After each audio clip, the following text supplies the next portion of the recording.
આપકી અદાલતમાં film star Bobby Deol પર આરોપ છે કે એમને બધું જ પ્લેટર પર મળ્યું પણ એમણે ખોઈ દીધું. હવે બોબી, એ સાચું છે કે તમે કેમ કે સુપરસ્ટાર ધર્મેન્દ્રના દીકરા છો, સુપરસ્ટાર સની દેઓલના ભાઈ છો, તો મોટા મોટા ડાયરેક્ટર્સ આવતા હતા જે તમને લોન્ચ કરવા ઈચ્છતા હતા? હવે પ્લેટરમાં તમને માત્ર પહેલી ફિલ્મ મળે છે, એના પછી તો તમારું કામ બોલે છે. મેં એ તો નહીં કહ્યું ભગવાનને કે મને આ ઘરમાં જન્મ આવો. હું તો આપમેળે જ જન્મ્યો એ ઘરમાં. હું કોને રોકી છું? કોઈ પૂછતું નથી. તમે જ્યારે જન્મો છો તો તમને નથી ખબર હોતી કે તમે કયા ઘરમાં કયા પ્રિવિલેજ સાથે જન્મવાના છો. તો હું લકી હતો કે મને પ્રિવિલેજ મળ્યા. ધર્મેન્દ્રનો દીકરો સની દેઓલ આવ્યો, લોકોએ આટલો પ્રેમ આપ્યો, આટલા મોટા સ્ટાર બન્યા. તો જ્યારે મારો વારો આવ્યો તો ઘણા લોકો આવ્યા હતા. સુભાષભાઈ જ્યારે સોદાગર બનાવી રહ્યા હતા, હાજી, તો એ તમને એમાં ડેબ્યુ કરાવવાનું ઈચ્છતા હતા? એ ફિલ્મ જેમાં દિલીપ કુમાર હતા, હાજી. રાજકુમાર હતા, બીજી પણ ઘણી સારી સારી ઓફર્સ આવી હતી, પણ પપ્પાનું સપનું હતું કે મારા દીકરાને હું લોન્ચ કરીશ. અને તો ઘણો એટલે સમય એમને ના પાડી દીધી. હાજી સુભાષજી. ના પાડી દીધી. પછી શેખર કપૂર સાથે film નહીં, શેખરને બનાવી. સાઇન કર્યો એ અમે પ્રોડ્યુસ કરી રહ્યા હતા વિજેતા ફિલ્મ્સની અંદર. શેખરે મારી સાથે 27 દિવસ શૂટિંગ કર્યું અને એ દરમિયાન એમને ઓફર આવી હોલિવૂડથી બેન્ડિટ ક્વીનની. તો એમણે પપ્પાની પાસે આવીને કહ્યું કે જુઓ, મને એક હોલિવૂડની ઓફર આવી છે, તો શું તમે મને જવા દેશો? હું 7-8 મહિના પછી પાછો આવીને તમારા દીકરાની ફિલ્મ શરૂ કરી દઈશ. પપ્પાએ કહ્યું કે જો તું જા, તને આમાં ખુશી મળે છે, તું એ કર. તારા માટે હોલિવૂડ ઇમ્પોર્ટન્ટ છે, મારા માટે મારો દીકરો ઇમ્પોર્ટન્ટ છે. અને તો પછી મારા નસીબમાં રાજ સંતોષી લખ્યો હતો. તો પછી રાજની સાથે મેં પહેલી ફિલ્મ કરી અને ઇટ વોઝ ઘણી લાંબી જર્ની હતી. 2-3 વર્ષ લાગ્યા બનવામાં, પણ જમાનામાં તો ફિલ્મો 2-3 વર્ષમાં જ બનતી હતી. પરંતુ જ્યારે ફિલ્મ બની રહી હતી, રાજકુમાર સંતોષી સાથે તમે કામ કરી રહ્યા હતા, તો મોટા ભાઈ હંમેશા તમારી સાથે પડછાયાની જેમ રહેતા હતા? ભાઈએ પોતાનું કામ અટકાવીને સંભાળ્યું એ પ્રોડક્શનને. કોઈ એવું કરતું નથી. કોઈ ભાઈ બીજા ભાઈ માટે પોતાનું કામ રોકીને આટલું બધું ધ્યાન આપીને મારી ફિલ્મ ઉપર આપવું. ભાઈ જેમ કે હું કહેતો રહું છું કે એ મારા ફાધર, પપ્પા જેવા જ છે મારા. તો એમણે ઘણું પોતાના કામને સેક્રિફાઈસ કરીને મારા માટે કામને જોયું. અને બસ એ જ છે કે ટાઈમ લાગી ગયો. રાજને ટાઈમ લાગી ગયો છે તો ફિલ્મ બનાવવામાં. ઘાયલને પણ ટાઈમ લાગી ગયો હતો. તો પણ તમને એ વાતની પરવા નહોતી કે તમે પહેલી ફિલ્મ કરી રહ્યા છો, રાજકુમાર સંતોષી આટલા મોટા ડાયરેક્ટર છે, તમે એ વાત પર અડી રહ્યા કે હું મારા સનગ્લાસીસ પહેરીશ? હા, હું અડ્યો હતો. મને જુઓ, હું આજે પણ પહેરીને આવ્યો છું ચશ્મા.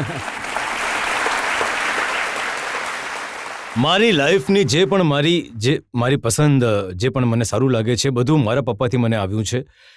એટલે ચશ્માનો શોખ, કારણ કે હું જ્યારે પપ્પાની ફિલ્મો જોતો હતો, એમના ફોટોગ્રાફ જોતો હતો, તો પપ્પાના ચશ્મા મને ઘણા સારા લાગતા હતા. અને જ્યારે હું એમના કબાટમાં જતો હતો શોધવા કે ચશ્મા ક્યાં છે, ક્યારેક દેખાતા જ નહીં હતા. અને હવે મને શું ખબર કે શૂટિંગમાં તમને કોસ્ચ્યુમના હિસાબથી ચશ્મા આપવામાં આવે છે.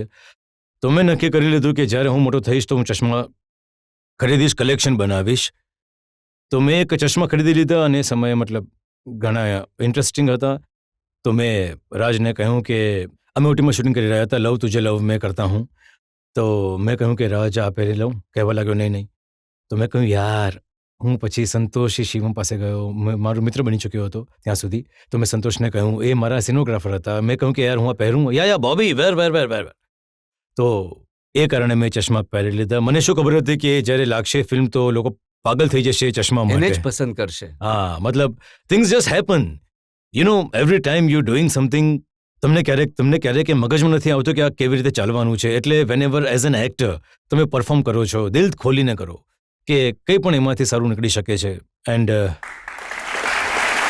પણ સની હંમેશા ઈચ્છતા હતા કે તમને મોટા સ્ટાર બનાવવા, એ ફિલ્મમાં તમારી એન્ટ્રી જબરદસ્ત હોય, હાજી, ગ્રેન્ડ હોય, એના માટે એ તમને ઘોડા પર આવતા એન્ટ્રી કરાવવા ઈચ્છતા હતા. નહીં, શું થયું હતું, ફિલ્મની બની ચૂકી હતી અને ભાઈ હજુ પણ એને એનહાન્સ કરવા ઈચ્છતા હતા મારી ઇન્ટ્રોડક્શનને. તો એમણે મને એકચ્યુઅલી એ દિવસોમાં શું હતું કે મારી ટાઈગર સાથે એક ફાઇટ હતી. તો ઇન્ડિયામાં શું મોઢું સીવી દેતા હતા ટાઈગરનું. તો જ્યારે મેં એ જોયું તો મેં કહ્યું કે નહીં, અમે આ નથી કરવાના. અને ભાઈએ જાણકારી મેળવી કે ઇટલીમાં એક માણસ જે એનો પોતાનો ઝૂ છે અને એને ટ્રેન કરેલા છે, એમાં ઘણા બધા જાનવર. તો અમે ત્યાં ગયા અને મેં ટાઈગર સાથે ફાઇટ કરી. મતલબ હું વિચારવાનું બંધ કરી દેતો હતો. એટલે શું હતું એમાં, એ એક દંડી પર હુક પર એમાં મીટ લગાવતા હતા અને ટાઈગર આવતો હતો ત્યાંથી અને એ ખાવા માટે જતો હતો અને મારે માત્ર હાથ રાખવાનો હતો એની વચ્ચે. પણ મારા મગજમાં ચાલી રહ્યું હતું કે કૂતરો કરડે તો દુખે છે, હવે ટાઈગર કરડી લીધું તો મતલબ ખતમ. પણ મેં કર્યું કારણ કે એઝ એન એક્ટર ક્યારે કરવું પડે છે, એવી સિચ્યુએશન આવે છે જે તમારે કરવું પડે છે. ગંદુ પાણી, ઠંડુ પાણી, તડકો, આ બધું you have to do it. So એના પછી ભાઈએ ડિસાઇડ કર્યું કે હું સ્ટાર્ટિંગમાં જ્યારે ઘોડા પર આવું છું એ અમે ઇંગ્લેન્ડમાં કરીએ, સારા ઘોડા મંગાવીશું અને લેક સ્ટ્રીટમાં કરીએ. તો જ્યારે કરવા ગયા તો પહેલા શોટ હેલિકોપ્ટરથી એ શૂટ કરી રહ્યા હતા, ટીનુ વર્મા, અમારા ફાઇટ માસ્ટર. અને એ ફર્સ્ટ ટેકમાં એમને કંઈક કેમેરાનો પ્રોબ્લેમ થયો અને બીજો ટેક કરવા ગયા તો શું થાય છે કે જ્યારે ઘોડો ભગાવો છો તો આગળ એક ઘોડો ઊભો રહે છે ડિસ્ટન્સ પર, જ્યાં તમારો ઘોડો આવીને ઉટકી જાય છે.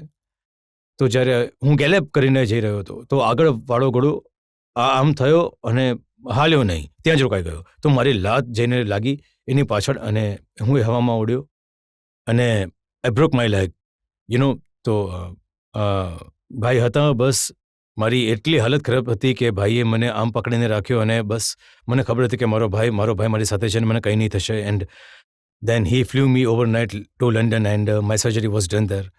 તો હજી પણ મારા પગમાં રોડ છે.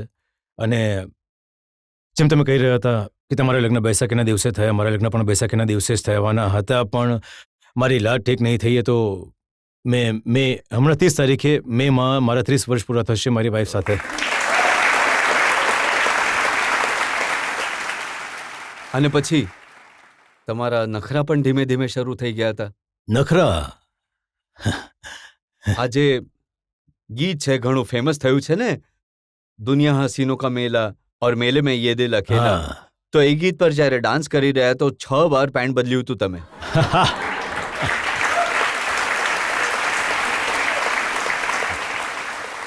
ખબર છે, મેં એટલી મહેનત કરી હતી કેમ કે મારું એ પહેલું ગીત હતું જ્યારે હું ડાન્સ કરી રહ્યો હતો. અને મને ડાન્સિંગનો શોખ છે, પણ એટલો પણ નથી કે જે રીતે મારી પાસે ડાન્સ કરાવ્યો. તો એ દિવસોમાં જેમ કે હમણાં આપણે એસીમાં બેઠા છીએ સ્ટુડિયોમાં, ત્યાં એ દિવસોમાં એસી નહીં હતા, એટલે એટલા મતલબ ફાસ્ટ સ્ટેપ્સ આપ્યા હતા ચીની સરે. મારો કાળો જીન્સ હતો ને ભીંજાઈ જતો હતો, તો એમણે મને ભીંજા ગયા પછી બેસો તો બોડી સોલ્ટ એના પર દેખાવા લાગતું હતું. તો પછી મને દરેક 10 શોટ પછી પેન્ટ બદલવું પડતું હતું. પણ but it was fun, it was I enjoyed it. અને એટલું પોપ્યુલર થયું હતું, ક્યારેક મેં વિચાર્યું નહોતું, આજે પણ પોપ્યુલર છે. એનાથી ઓછામાં ઓછું એ વાત ભૂલાઈ ગઈ કે જે દેઓલ્સ છે એ ડાન્સ નથી કરી શકતા. જો મારા હિસાબથી આ ઓડિયન્સનું કહેવું છે, પણ ઓડિયન્સ જ્યારે ભાઈ અને પપ્પાને ડાન્સ કરે છે ને વધારે એન્જોય કરે છે. કારણ કે જે રીતે ડાન્સ કરે છે તો વધારે તમને ઓડિયન્સમાં પણ કેટલા જે એટલી સરસ રીતે ડાન્સ નથી કરતા, પણ તમે જ્યારે એન્જોય કરો છો તો કરો, પરવા નથી કરતા કે હું કઈ રીતે ડાન્સ કરું છું. લાઈફમાં એ જ થાય છે. તો પપ્પા અને ભાઈ જેવા હતા, મતલબ એમની સ્ટાઇલ એક યુનિક સ્ટાઇલ બની ગઈ હતી. તો એક મનીષા કોઈરાલા સાથેનો ડાન્સ હતો જેની ઘણી ચર્ચા થાય છે, ક્રિટિસાઇઝ થયું છે કે એક જ જગ્યાએ ઊભા તો એ સમયે મારો પગ હિલ નહોતો થયો અને મારું સેકન્ડ ઓપરેશન થવાનું મતલબ ખબર પડી કે પગનું હાડકું જોડાઈ નથી રહ્યું. તો જ્યારે હું શૂટિંગ પર ગયો તો શૂટિંગ કરવાનું હતું, કારણ કે ફિલ્મ ઘણી ડીલે થઈ ગઈ હતી, તો મેં આ સ્ટેપ્સ આપી દીધા. પણ લોકોને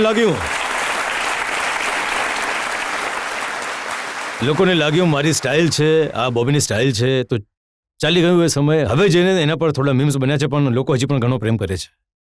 તો ક્યારેક તમે અને સની બંને એકસાથે ડાન્સ કર્યો છે કોઈ ફિલ્મ? કર્યો છે ને. ભાઈએ જે ફિલ્મ કરી હતી દિલ લગી મારી સાથે, એમાં ધૂમ ધૂમ લાકા લાકા, ધૂમ ધૂમ લાકા લાકા, એમાં અમે બંને સાથે ડાન્સ કર્યો હતો.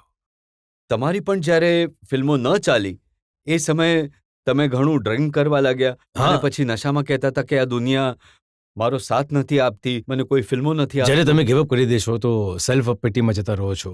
ઇટ્સ નોર્મલ હ્યુમન નેચર કે તમને લાગે છે કે મારી દુનિયા તો ખતમ, હું આટલો સરસ છું, મને કોઈ પસંદ નથી કરતું. પછી એડિક્શન થઈ જાય છે અમુક તમને સેડેટ કરવા માટે. અને દારૂ, પપ્પાને તો તમે એમ શોખ હતો, આજ સુધી હતો, મતલબ દારૂનો શોખ હતો નહીં, પણ દારૂ પીવા લાગ્યો. અને દારૂ એવી વસ્તુ છે જે પહેલાં તમે પીવા લાગો છો, પછી દારૂ તમને પીવા લાગે છે. અને એવું થયું મારી સાથે.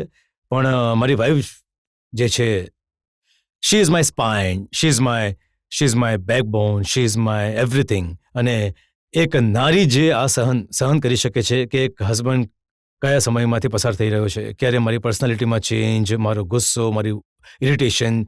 જો તાનિયા મારા જીવનમાં નહીં હોત તો કદાચ હું અહીંયા બેસીને તમારા બધાની સાથે વાત નહીં કરી રહ્યો હોત. તો Tania stood by me and એણે ઘર સંભાળ્યું, મારા જે ખર્ચ કરવાના હતા એ કરતી હતી, કારણ કે માય વાઇફ વર્ક્સ. એન્ડ ક્યારે મને એનું ફીલ નહીં થવા દીધું કે મને હંમેશા કહેતી હતી કે તું કેમ એવું વિચારે છે પોતાના વિશે. પણ વિચાર તમારી અંદર ત્યારે આવે છે જ્યારે તમારી અંદરની એક અવાજ આવે છે. અને જ્યારે એ અંદરથી મારો અવાજ આવ્યો, જ્યારે મારા બાળકો પૂછવા લાગ્યા કે મારી વાઈફને કે પપ્પા ઘરે જ બેસી રહે છે, તમે તો ઓફિસ જાઓ છો, તમે ઓફિસ દરરોજ જાઓ છો, ત્યારે મને એકદમ આમ ઠન, એ મતલબ એવું કંઈક લાગ્યું કે હું શું કરી રહ્યો છું. કારણ કે બાળકો તમને જોઈને જ they look to you and that's how I suddenly snap out. I started really working on myself. તમને એ પણ ખરાબ લાગ્યું કે ઇમ્તિયાઝ તમારા મિત્ર હતા, એમણે જબ વી મેટ બનાવી, તમને છોડીને શાહિદને લઈ લીધા? હા, એ વાર્તા થઈ ગઈ જે થઈ ગયું. હવે અમે મિત્રો જ છીએ. એ વખતે દિલ મારું તૂટી ગયું હતું, કારણ કે હું એ સમયમાંથી પસાર થઈ રહ્યો હતો જ્યાં મને એવી ફિલ્મ જોઈતી હતી અને મને ઘણો કોન્ફિડન્સ હતો ઇમ્તિયાઝમાં. મેં જ્યારે વિચાર્યું નહોતું એ બનાવી રહ્યો હતો અભયની સાથે. તો જ્યારે મેં રફ કટ જોયું તો હું એકદમ આઈ ગોટ સો ટેકન એના કામથી. હું એટલો એ થઈ ગયો એક્સાઇટેડ કે એટલો સારો ડિરેક્ટર છે, આની સાથે તો કામ કરવું જ જોઈએ. તો ત્યાંથી એ વાત બની કે આપણે ફિલ્મ બનાવીશું. પણ જ્યારે તમારી માર્કેટમાં પોઝિશન ઠીક નહીં હોય તો પછી તમને કોઈ પણ બેક નથી કરતું. અને એટલો સમય પસાર થઈ ગયો કે જે લોકોએ મને એપ્રોચ કર્યો હતો, એ જ લોકોએ, એ જ પ્રોડ્યુસરે ઇમ્તિયાઝ વિશે જ્યારે મેં કહ્યું કે ઇમ્તિયાઝ મોંઘો છે, એ જ પ્રોડ્યુસરે ઇમ્તિયાઝને લીધો. એ જ હિરોઈનને જેની સાથે મેં વાત કરી હતી તમે આ ફિલ્મમાં કરશો, તો એણે ના પાડી હતી. તો એવું થયું હતું, તો દિલ દુખે છે. પણ એવું આ બધું શું છે ને કે આ બધી વસ્તુઓ જ્યારે થાય છે એ તો થાય છે, કોઈની સાથે હંમેશા સારું નહીં થઈ શકે. અને આ જ વસ્તુઓને જ્યારે મેં ફરીથી પોતાના પર કામ કરવાનું શરૂ કર્યું, મેં ડિસાઇડ કર્યું કે this is my strength. The hurt which I have gone through, the anger I have gone through should become your strength, because you can't just keep crying about it. So this has made me, I think, better person, a better actor, and I think this were learning. હું શીખ્યું છું આ બધી વસ્તુઓથી, અને મને કોઈ ફરિયાદ નથી કે એમણે મારી સાથે આવું કર્યું. કે राजेश खन्ना हमेशा फिल्मों विषय कहता था, आज मैं हूं जहां कल वहां कोई और था, ये भी एक दौर है, वो भी एक दौर था. હા જી, સાચી વાત. પબ્લિકમાંથી સવાલ લઈ શકીએ? જી. બોબીજી, તમે હમણાં તાનિયાના વિશે વાત કરી, એ હંમેશા તમારી સાથે ઊભી રહી. અમે કશીક વાંચ્યું હતું કે જ્યારે તમારો ખરાબ સમય ચાલી રહ્યો હતો તેમણે તમને ઘણો ગુસ્સો કર્યો, ફટકાર આપી, ત્યાં સુધી કે એકલા મૂકીને જતી રહી હતી. શું આ સાચી વાત છે? આ તો એવું લાગે છે કે હું જોક સાંભળી રહ્યો છું. હું એ તો કહી રહ્યો છું, મહિલાઓ એટલી સ્ટ્રોંગ હોય છે. આઈ થિંક માણસ મસલ બસલ બનાવી લે છે, પણ જે દિલ અને મગજ જે સ્ટ્રોંગ હોય છે, જે ભગવાને એમને બનાવ્યા છે. મારી વાઈફે મારો સાથ ક્યારે નથી છોડ્યો. હા, ડરાવતી રહેતી હતી કે જો મેં દારૂ બંધ નહીં કરી તો હું છોડીને જતી રહીશ તને. એટલો ડરાવ્યો કે દર વખતે બોલતી પણ છોડીને જઈ નહીં, તો હું પીતો રહ્યો. પણ એવું કંઈ નથી. તમારી જે વાઈફ છે એ તમારું સ્ટાઇલિંગ કરે છે? મને એટલી ખરાબ આદત છે શોપિંગની કે હું રાત્રે ઊંઘ આવે નહીં તો હું ઓનલાઈન શોપિંગ કરતો રહું છું. મારી વાઈફ આગલા દિવસે કહે છે, હા તારું બિલ જો કેટલું આવ્યું છે. મેં કહ્યું હા ખબર છે, પણ સોરી નહીં કરી શકે બીજી વાર. પછી એ જ કપડાં એ મને સ્ટાઇલ કરે છે કે હું કહું છું કે જો ખીજાતી તો હતી, પણ સ્ટાઇલિંગની બધી ક્રેડિટ તો તને જઈએ છે. શોપિંગ મેં કરી. શી સ્ટાઇલ મી, મતલબ એટલી મારી આદત બગડી ગઈ છે કે હવે 30 વર્ષ થઈ ગયા છે, મને સમજ નથી પડતી કે હું કપડાં શું પહેરું, જ્યાં સુધી એ નથી કહેતી કે આ પહેર. આજે હું જે પહેરીને આવ્યો છું, આ તાનિયાએ ચૂઝ કર્યા છે મારા માટે. અને મારા છોકરાઓ પણ બગડી ગયા છે, એ પણ એમને માટે કરતી રહે છે. મતલબ એટલા બગાડી નાખ્યા છે મારી વાઈફે એમને ત્રણેને. એક દીકરો તો મેં સાંભળ્યું ફોટોગ્રાફી કરે છે, તમારા બધા ફોટોશૂટ એ કરે છે? એને ઘણી, હી ઇઝ વેરી ટેલેન્ટેડ. એને જે છે ને કોવિડના ટાઈમે ઘણા બધા ફસાયેલા હતા, તો એ ફિલ્મોનો ઘણો શોખ છે. તો એણે પણ કઈ રીતે એડિટ કરે છે અને ફિલ્મ બનાવવી કેવી રીતે બને છે, કેવી રીતે એને એડિટ કરે છે, બધું પછી સાઉન્ડ ઇફેક્ટ કરે છે, કઈ રીતે ડબિંગ કરવું, એને પોતાની જાતને શીખ્યું. અને એ જ નહીં, એણે પોતાના ફિઝિક્સ પર કામ કર્યું. મતલબ એ નાનો હતો, હવે 21 વર્ષનો થઈ ગયો છે. પછી પણ એને ડાન્સમાં પણ અમારા ડિયોર્સમાં છે થોડું ડાન્સનું થોડું પણ એણે પોતાની જાતને એટલી ટ્રેન કરી ડાન્સમાં. યુટ્યુબ વિડીયો જોઈને એણે ઘણી મહેનત કરી. તો શું થયું, કોવિડ પછી એ વેન્ટ થ્રુ ધ ફેઝ કે ઘણા લોકો એની સાથે થયું કે ડર બેસી જાય છે તમારા દિલોમાં, માસ્ક ઉતારવાનો, તો એની સાથે ઘણો પસાર થયો, ઘણા સમય સુધી એવો હતો. તો અવિનાશ ગોવારીકર જે ઘણા સારા મિત્ર છે મારા, એણે ફાઇનલી કહ્યું કે તું મને આને સંભાળવા દે અને મોકલ મારી પાસે. અને એણે 1 વર્ષ એની સાથે ફોટોગ્રાફી કરી. અને એના પહેલાંથી જ એને ફોટોગ્રાફીનો શોખ હતો. તો હું મારા જે પણ ફોટોગ્રાફ્સ છે ઇન્સ્ટાગ્રામ પર મૂકું છું, મોટા ભાગની હું એનું નામ લખું છું નીચે, પણ એને પોતાનું ઇન્સ્ટાગ્રામ બંધ કરી દીધું છે કેમ કે એને કોઈ જોઈતું નથી ફોલોવર. તો એ મોટા ભાગની જે એણે પાડ્યા છે. તો હવે એને પણ હીરો બનવાની તક મળશે? મારા બંને છોકરાઓને હીરો બનવું છે.